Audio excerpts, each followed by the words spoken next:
All right, we're about a third of the way through the year, and it's a good time to take a look at one of the most popular things to bet on the NHL: who is going to win the Hart Trophy. And there's been some pretty significant swings in the odds from preseason to now. If we take a look at the numbers before the year started, Connor McDavid was the favorite. There's no surprise there. Nathan MacKinnon, Panarin, Draisaitl, the usual suspects. And then Auston Matthews way down at plus 1,400 as the fifth most favorited candidate. But we know what the story has been early on this year. It has been Matthews, it has been McDavid, and what they are doing for Edmonton and Toronto. And not surprisingly, the odds reflect that. McDavid still number one, but all the way up to plus 170. Matthews number two, plus 300. And then very clearly, a big drop, MacKinnon, Draisaitl, and Braden Point at plus 1,600. This is turning into a two-horse race at this point in the year.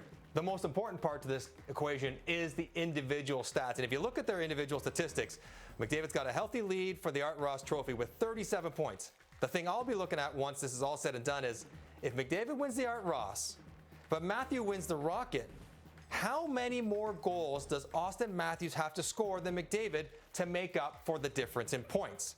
Using their current projections over 56 games, which might be a stretch because they are on such ridiculously hot paces, but let's just go with the numbers for now.